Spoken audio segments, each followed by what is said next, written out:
कुछ लोगों का पेट अक्सर खराब रहता है, जैसे उनको गैस्ट्राइटिस की प्रॉब्लम होती है, आईबीएस की प्रॉब्लम होती है, इरिटेबल बाउल सिंड्रोम जिसमें आप चिड़चिड़ा हो जाता है, जैसे ब्लोटिंग, खाटा ढकार वगैरह वगैरह। दवा लेते हैं तो थोड़े समय के लिए राहत तो होती है, पर जैसे ही दवा छोड़ते हैं बीमारी अपने पूर्ववत स्थिति में आ जाती है। जांच पड़ताल में कुछ विशेष निकल करके सामने नहीं आता। तो इस समस्या का समाधान जानने के लिए 4-5 बिंदु को समझना होगा।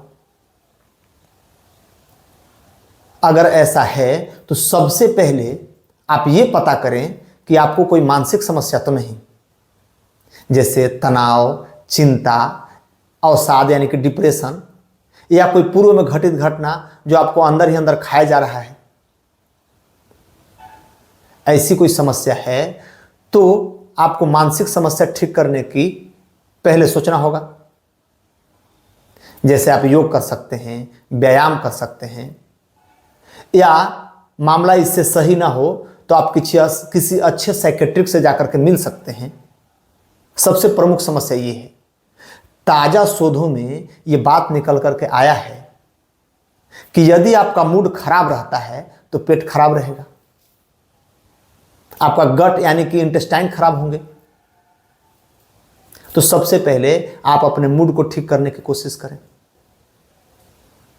दूसरा समस्या ये है कि हो सकता हो आपका नींद रात में अच्छे से ना आता हो, आप क्वालिटी स्लीप नहीं ले रहे हो।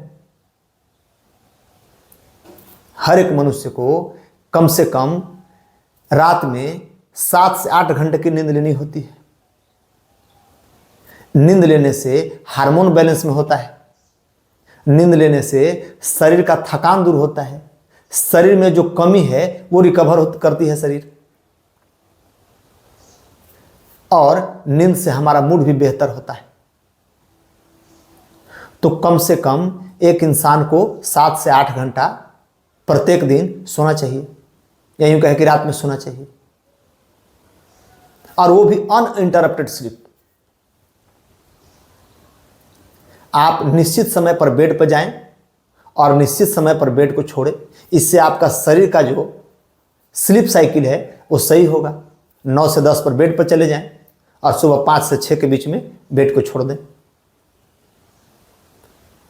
तीसरा सबसे बड़ा बिंदु यह है कि आपका भोजन कैसा है। आप मार्केट का सामान एकदम न खाएं। जो डब्बा बंद सामान है उनमें प्रिजर्वेटिव डाला होता है, वो रिफाइन किए गए आटे होते हैं या मैदा होते हैं, जिनको आपको इस्तेमाल नहीं करना चाहिए। सबसे खराब चीज़ है वो ये है कि आप चीनी ज़्यादा इस्तेमाल कर रहे हैं। चीनी एकदम इस्तेमाल ना करें, उसके जगह पर गुड़ वगैरह हो तो इस्तेमाल करें। चीनी किसी रूप में आपके शरीर के लिए हानिकारक है।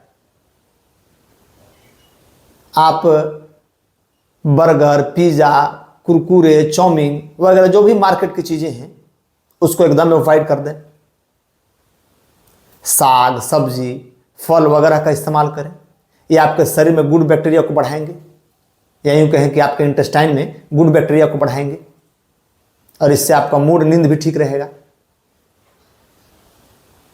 तो खाना पीना पर विशेष ध्यान देना हो।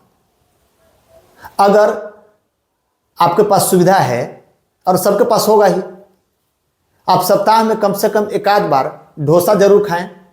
बासी चावल जो रात में बच जाता है उसको पानी लगाकर छोड़ दें और सुबह उसको खाएं अचार या प्याज के साथ। वो आपके शरीर में गुड बैक्टीरिया को बढ़ाएंगे, आवाज से संबंधित समस्या दूर होंगी। चौथा जो सबसे बड़ा पॉइंट है वो ये है कि आप कितना पानी प्रत्येक दिन पीते हैं। छोटे छोटे घूंट में ही सही, पर पूरे दिन में कम से कम 3 से 4 लीटर के बीच पानी पिए। अगर आवश्यकता हो तो थोड़ा बहुत ज़्यादा कर सकते हैं, या फिर कम थकते हैं तो थोड़ा बहुत कम भी कर सकते हैं। जरूरत के अनुसार आप प्रत्येक दिन पानी पिए। इससे बाल, चमड़ा और पेट, हार्मोन सब कुछ सही रहेंगे।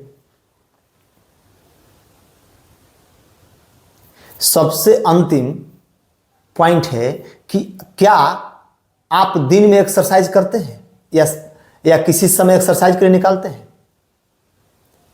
आप कम से कम 20 से 30 मिनट प्रत्येक दिन एक्सरसाइज करें, यानी कि व्यायाम करें।